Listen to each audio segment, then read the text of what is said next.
आज आपण इथे आहे ना, पारंपरिक पदार्थ बनवणार आहोत. तो म्हणजे खरवस आणि हा खरवस आहे ना, आपण इथे साखरेचा वापर करून बनवणार आहोत. त्यामुळे रेसिपी कुठेही स्किप करू नका, शेवटपर्यंत बघा.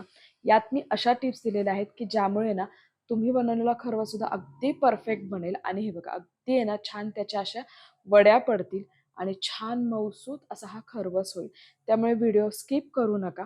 आणि खरवसाबद्दल जर सांगावं तर खरवसमध्ये ना अँटीबॉडीज भरपूर असल्याने ना आरोग्यासाठी अतिशय फायदेशीर मानलं जातं. त्यामुळे एकदा तरी ना खरवस जरूर खावा. त्यामुळे आपणही ना वेळ न घालवता रेसिपीला सुरुवात करणार आहोत.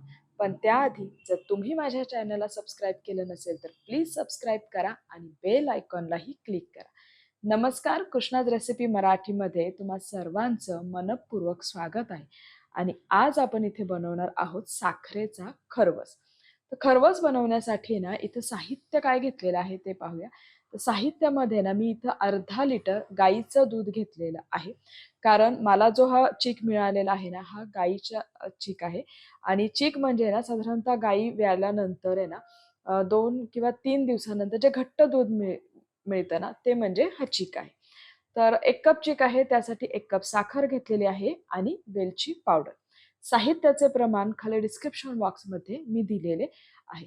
आता आहे ना, आपल्याला खरवस बनवायचा आहे ना, मग त्यासाठी मी काय केलेलं आहे, की इथं 1 कप चीक जो घेतला होता ना, तो दुधामध्ये ॲड केलेला आहे आणि तो आहे ना, छान सगळा मिक्स करून घेतलेला आहे. तर चीक म्हणजे जसं मी मगाशी बोलले, की गाई व्याल्यानंतर म्हणजे गाईला वासरू झाल्यानंतर आहे ना, साधारणतः दुसऱ्या किंवा तिसऱ्या दिवशी जे घट्ट दूध मिळतं ना, ते म्हणजे हा चीक आहे. आता यात आहे ना, मी साखर ॲड केलेली आणि ही साखर आपल्याला संपूर्णपणे विरघळवून घ्यायची आहे. तर मी इथे ना साखरेचा खरवस बनवणार आहे. तर तुम्ही गुळाचा वापर करूनही खरवस बनवू शकता. गुळाचाही छान लागतो आणि साखरेपासून बनवलेला खरवसही खूप सुंदर लागतो. आणि चीकबद्दल जसं मी आधी सांगत होते, की दुसऱ्या किंवा तिसऱ्या दिवशीचं हे घट्ट दूध आहे. पहिल्या दिवशीचंही दूध असतं. त्याच्यापासून जनरली आहे ना ह्या चिकाच्या वड्या किंवा लाडू बनवले जातात. ते अतिशय सुंदर लागतात. मला जर असा पहिल्या दिवसाचा चीक मिळाला, तर मी नक्कीच बनवून दाखवेन. पण आता सध्या हे दुसऱ्या-तिसऱ्या दिवसाचं दूध उपलब्ध झालेलं आहे. त्यामुळे आपण असा खरवस बनवणार आहोत. तर इथे बघा, इथे साखर संपूर्णपणे विरघळलेली आहे. आता यात आहे ना वेलची पावडर ॲड करून पुन्हा एकदा आहे ना सगळं छान मिक्स करून घेणार आहे. आणि हा खरवस आहे ना आता आपल्याला शिजवून घ्यायचा आहे. तर खरवस हे एक पारंपरिक पदार्थ आहे. त्यामुळे आपण आहे ना अगदी पारंपरिक पद्धतीनेच ते शिजवून घेणार आहोत. चिमूटभर मी केशर घातलेलं आहे. केशर हे टोटली ऑप्शनल आहे. खरं तर गावी जेव्हा खरवस बनवतो तेव्हा त्यात काही असं केशर वगैरे घालत नाहीत, पण मी घातलेला आहे. छान दिसतो असा. आता आहे ना आपल्याला पारंपरिक पद्धतीनेच हा खरवस शिजवून घ्यायचा आहे. त्यासाठी मी काय केलेलं आहे, की पातेल्यामध्ये ना पाणी गरम करायला ठेवलं होतं. म्हणजे पाणी चांगलं खळखळून उकळलं गेलं पाहिजे आणि त्यावर झाकण ठेवलं होतं. तर हे बघा इथे मस्त असं छान वाफ निघत आहे. आता यात आहे ना हे भांडं आपण ठेवून देणार आहोत. सरळ व्यवस्थित भांडं ठेवून द्यायचं आहे आणि त्यानंतर काय करणार आहे, की ज्या भांड्यात मी खरवस बनवणार होते ना, त्यावर एक प्लेट ठेवलेली आहे. कारण की वरून जे आपण प्लेट ठेवून देणार आहोत ना, त्याचं पाणी त्या चिकात जाऊ नये आणि मग चीक खराब होऊ नये म्हणून आहे ना मी त्या आतल्या भांड्यावरही प्लेट ठेवली होती आणि वरही असं प्लेट ठेवून खरवस छान शिजवून घेतलेला आहे. तर साधारणतः आहे ना, एक अर्धा ते पाऊण तास लागतो किंवा फार फार तर 1 तास. आणि हे बघा मस्त असं आहे ना, मंद गॅसवरती आपल्याला हा खरवस शिजवून घ्यायचा आहे.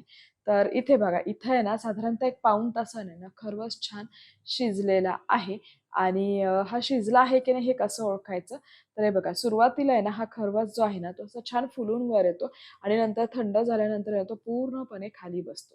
तर इथे बघा, इथे मी चाकू घातल्यानंतर आहे ना, खरवस कुठेही चाकूला लागत नाही किंवा आहे ना, जर तुम्ही बघितलं तर ह्या कडेला बघा, हे बघा, ह्या कडेला आहे ना, हा असा आहे ना, सगळा सेपरेट होऊन आलेला आहे. याचाच अर्थ असा, की आपला इथे हा खरवस अगदी परफेक्ट झालेला आहे. आता या स्टेजला मी काय करणार आहे, गॅसची फ्लेम ऑफ करणार आहे आणि हा जो खरवस आहे ना, हा संपूर्णपणे थंड करून घेणार आहे.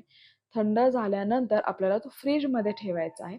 पण आता इथं मी रेसिपीला बनवत आहे, त्याच्यामुळे मला खूप घाई आहे दाखवण्याची. त्यामुळे मी फक्त हा नॉर्मल रूम टेम्परेचरला थंड करून घेतलेले आहेत आणि हे बघा अगदी इझिली आहेत ना त्याच्या आहेत ना आपल्याला वड्या पाडून घ्यायच्यात. खूप पटकन त्या इझिली कट होतात.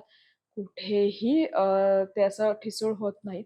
तर हे बघा मस्त असे आहे ना ह्याचे काप मी करून घेणार आहे आणि मी तुम्हाला दाखवते की कसा हा खरवस तयार होतो. तर हे जे कडेचे आहे ना, ते आपण काढून घेणार. तर तुम्ही बघू शकता काय मस्त त्याचे काप पडलेले आहे आणि हे बघा अगदी अलगद आहे ना, चमचा घालून आहे ना, मी यातली एक वडी काढून दाखवते तुम्हाला. अगदी परफेक्ट अशी त्याची वडी तयार होते. छान घट्ट होतं आणि फ्रिजमध्ये ठेवलं तर अजून छान ते घट्ट तयार होतं आणि हे बघा मस्त असा हा खरवस रेडी झालेला आहे. छान मऊसूत आहे. तोंडात टाकताच विरघळतो आणि ना सगळ्यात महत्त्वाचं म्हणजे आहे ना, हा आरोग्यासाठी खूप फायदेशीर आहे. त्यामुळे एकदा तरी जर तुम्हाला असं हे चिकाचं दूध मिळालं, तर प्लीज असा खरवस बनवून खा. अतिशय सुंदर लागतो तो. आणि हे बघा अशा पद्धतीने ना मस्त असा हा साखरेचा खरवस रेडी झालेला आहे. जेवढा तो दिसायला सुंदर आहे ना, तेवढाच तो चवीलाही अप्रतिम लागतो. त्याचबरोबर पौष्टिक आहे आणि पारंपरिक पदार्थ आहे. त्यामुळे नक्की ट्राय करा आणि तुम्हाला माझी आजची ही रेसिपी कशी वाटली हे मला कमेंट बॉक्समध्ये कळवायला विसरू नका. त्याचबरोबर माझ्या चॅनलला लाईक करा, शेअर करा आणि अशाच वेगवेगळ्या रेसिपीसाठी आपण परत भेटूया. तोपर्यंत खात राहा, आनंदी राहा आणि सेफ राहा. धन्यवाद.